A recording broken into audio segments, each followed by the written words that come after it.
Voting శాతం కూడా ఈ రోజు పెరిగిన పరిస్థితి మనం చూసాము. అలాగే తీసుకుంటే జగనన్న ఒక మహిళా పక్షపాత ముఖ్యమంత్రిగా మహిళల్ని ఆర్థికంగా, రాజకీయంగా, సామాజికంగా ఉన్నత స్థానంలో కూర్చోబెట్టడానికి ఎంతగానో కృషి చేశారు. మహిళల రక్షణ కోసం పెద్దపీట వేస్తూ తన పరిపాలన సాగించిన విషయం చూశారు. కాబట్టి ఈ రాష్ట్రంలో ఉన్న మహిళలందరూ కూడా ఒక అన్నలా, ఒక తమ్ముళ్లా, ఒక కొడుకులా జగనన్నని భావించి జగనన్నని ప్రభుత్వాన్ని మళ్ళీ కొనసాగించుకోవాలని బలంగా నమ్ముతూ ఈ రోజు ఓటేయడం జరిగింది. అసలు జగనన్న సునామీ సృష్టించబోతూ ఉన్నారు. ఒక ప్రభంజనం ఎలా ఉంటుందో దాన్ని జూన్ 4వ తేదీన జరిగే కౌంటింగ్ లో మనం చూడబోతూ ఉన్నాము. తెలుగుదేశం పార్టీ వాళ్ళకి అర్థమైపోయింది, వాళ్ళు ఖచ్చితంగా ఓడిపోతారు, ఓటమి పాలైపోవడం ఖాయం అనే విషయం అర్థమైపోయింది. అసలు జూన్ 4న ఎన్నికలు ఫలితాలు ఎలా ఉంటాయంటే జగనన్న విజయాన్ని దేశం మొత్తం శబాష్ అనిపించేట్టుగా ఉంటుంది. ఖచ్చితంగా అంత చక్కగా ప్రజలు జగనన్నకి మద్దతు తెలియజేయడం జరిగింది. అలాగే తీసుకుంటే తెలుగుదేశం పార్టీ వాళ్ళు చంద్రబాబు నాయుడు గారు అయితే అబద్ధపు హామీలు ఇచ్చారు, కూటమి కట్టారు. అలాగే వదిన పురంధరేశ్వరి గారితో కలిపి ఎస్పీలను మార్చారు, అధికారులను మార్చారు ఎలక్షన్ కమిషన్ తో చెప్పి. అలాగే వాళ్ళ ఎల్లో మీడియా ద్వారా అసత్య ప్రచారాలు చేయడం జరిగింది, వాళ్ళ సోషల్ మీడియాలో తప్పుడు ప్రచారాలు చేయడం జరిగింది. ఎన్ని చేసినా కూడా ప్రజలైతే మాత్రం జగనన్న వెనకే ఉన్నారు. తెలుగుదేశం పార్టీకి ఎవరు ఓట్లు వేయని పరిస్థితి, ఈ కూటమికి ఎవరు ఓట్లు వేయని పరిస్థితి. వన్ సైడ్ గా వైఎస్ఆర్ కాంగ్రెస్ పార్టీకి ఓట్లేశారు. సో అసహనానికి గురైపోతూ ఉన్నారు తెలుగుదేశం పార్టీ నాయకులు గాని, కూటమి నాయకులు గాని.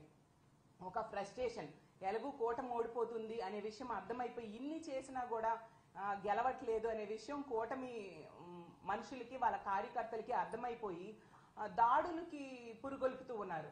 అసలు ఎంత ఘోరం అంటే మొన్న చూసాం నర్సీపట్నంలో ఒక మహిళ మీద దాడి చేయడం, అలాగే కృష్ణా జిల్లాలో, అలాగే పల్నాడు జిల్లాలో.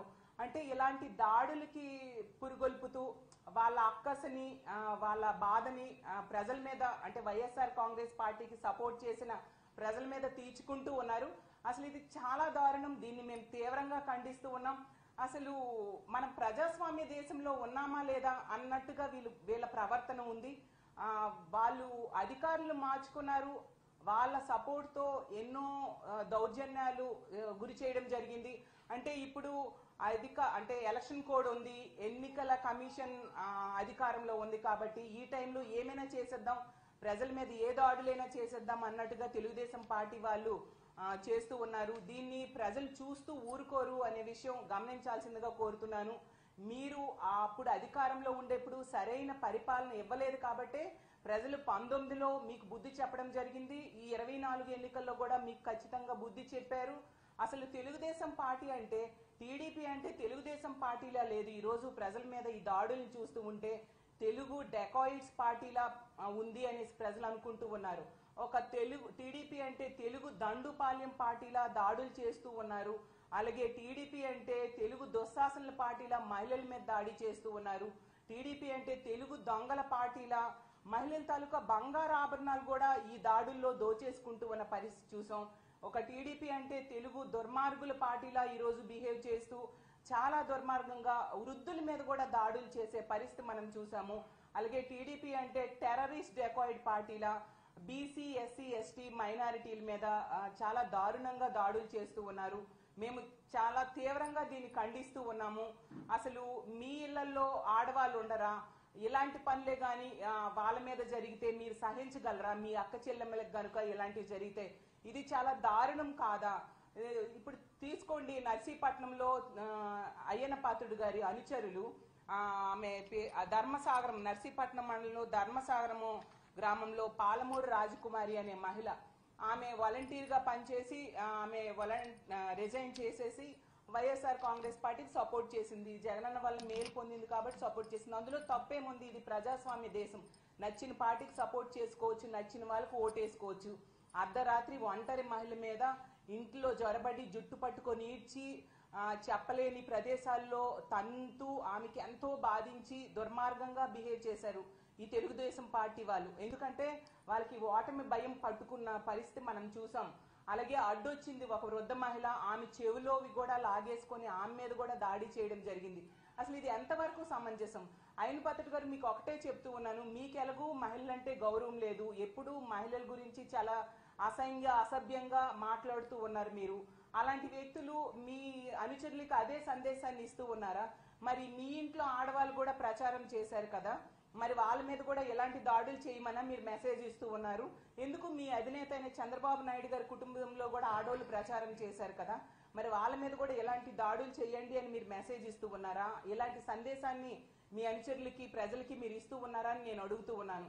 అసలు ఇది ప్రజాస్వామ్య దేశం. అసలు మీరు నేను చూశాను చాలాసార్లు పేపర్లలో, ఎన్నికల టైంలో పేపర్లలో, సోషల్ మీడియాలో 10 సార్లు కంటెస్ట్ చేస్తున్నారు అయ్యన్న పాత్రుడు గారు, సీనియర్ అనేసి అనుకుంటూ. అంటే మీ సీనియారిటీ ఒక ఒంటరి మహిళ మీద దాడి చేయడానికి ఉపయోగించారా? ఇదా మీ హీరోయిజం అని నేను అడుగుతూ ఉన్నాను. ఎంత దారుణంగా మీరు దిగజారిపోవాలా ఓట్ల కోసం? అంటే మీకు ఎగ్నిస్ట్ చేశారు అని చెప్పి ఎంత దారుణంగా మీరు దిగజారిపోయారా? ఎంత సీనియర్ అని చెప్పుకుంటారు కదా, మీ జూనియర్స్ కి మీరు ఇదే నా సందేశం ఇస్తూ ఉన్నారని నేను అడుగుతూ ఉన్నాను.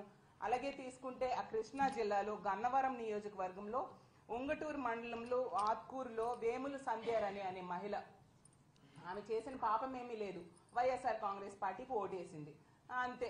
ఆమెకైతే ట్రాక్టర్తో ఏకం తొక్కించి చంపేద్దామని చూశారు తెలుగుదేశం పార్టీ రౌడీ మోకలు. ఎంత దారుణం! అంటే మహిళలంటే అంత చిన్న చూపా మీకు? అంత చులకన భావమా? ఆడది అబల కాదు సబల అనే విషయం మీరు తెలుసుకోక ఇలాంటి పనులు చేస్తూ ఉన్నారు. కానీ ఈ రాష్ట్రంలో ఉన్న మహిళలందరూ కూడా ఒక సబల ఏం చేస్తుందో దాని ఓటు రూపంలో చేసి చూపించారు. రానున్న ఓటింగ్ టైంలో మీరు దాన్ని చూస్తారు ప్రత్యక్షంగా.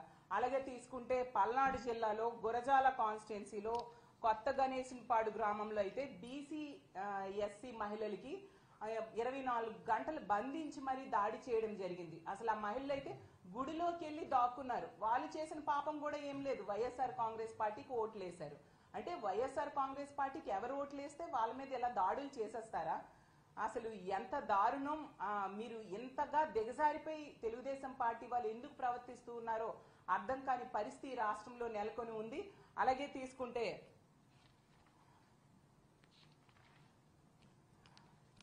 ఇన్ని రకాలుగా రాష్ట్రంలో ఎక్కడ చూసినా కూడా మహిళల మీద దాడులు చేస్తూ మీరు మీ సునకానందాన్ని పొందుతూ ఉన్నారు.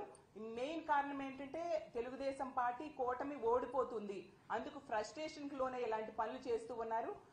తెలుగుదేశం పార్టీ వాళ్ళు పురంధరేశ్వరి గారితో కలిపి ఎలక్షన్ కమిషన్ మీద ప్రెషర్ పెట్టి ఎస్పీలని అధికారుల్ని మార్చారు. మరి ఇప్పుడు అదే ఎస్పీలు అదే అధికారులు సరిగ్గా పనిచేయలేదని ఈరోజు ఎలక్షన్ కమిషన్ వాళ్ళ మీద సస్పెన్షన్ వేయడమే కాకుండా విచారణకు కూడా ఆదేశించిన సంగతి ఈ రాష్ట్ర ప్రజలందరూ చూశారు. అంటే దీన్ని బట్టి ప్రజలందరూ కూడా అర్థం చేసుకోవాల్సిందిగా కోరుతున్నాను. తెలుగుదేశం పార్టీ నాయకులు ఈ పోలీస్ అధికారులతో కలిపి ఎలాంటి అరాచకాలు సృష్టించారు, ఎలాంటి ఘోరాలు చేశారు అనే విషయాన్ని రాష్ట్ర ప్రజలు తెలుసుకోవాల్సిందిగా కోరుతున్నాను. అసలు తెలుగుదేశం పార్టీ వాళ్ళు ఎప్పటికైనా దాడులు ఆపండి.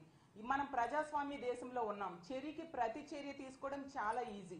ఇప్పటికే ఎలక్షన్ కమిషన్ ఈ అధికారుల్ని సస్పెండ్ చేయడం జరిగింది.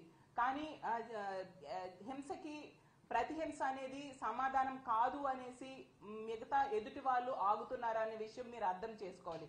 ఇప్పటికే తీర్పు ప్రజలు ఇచ్చేశారు, ఫలితం అనేది జూన్ 4వ తేదీ వస్తుంది.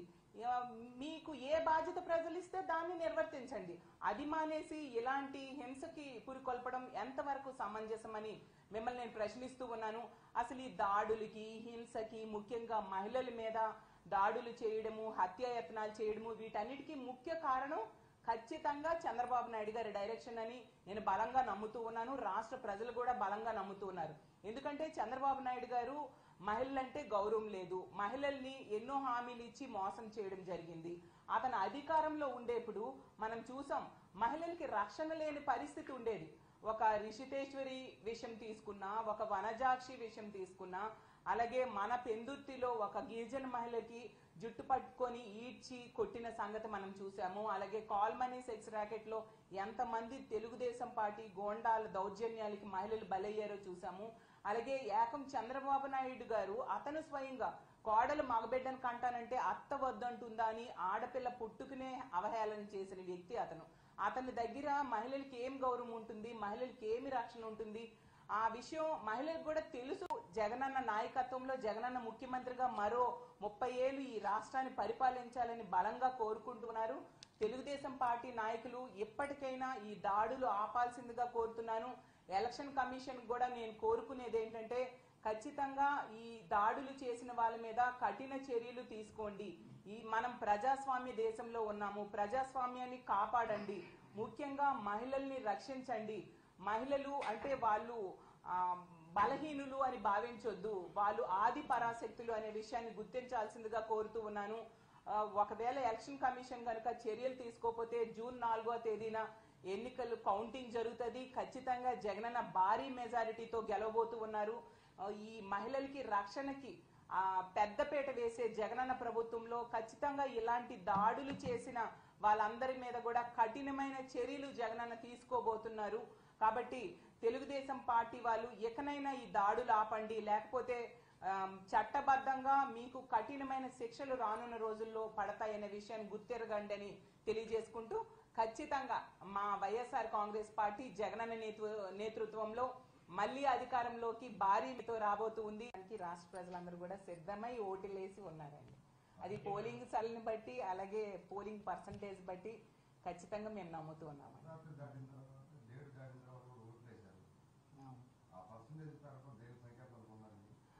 మహిళలందరూ కూడా, మహిళలైనా బీసీ, ఎస్సీ, ఎస్టీ, మైనారిటీలు, వృద్ధులు జగనన్న ప్రభుత్వాన్ని కాపాడుకోవాలి.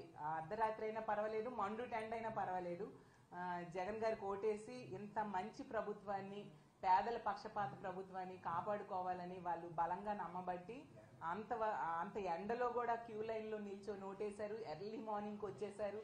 అలాగే అర్ధరాత్రి వరకు కూడా చాలా దగ్గరలో ఓటింగ్ జరిగిన సంగతి మనం చూసాం.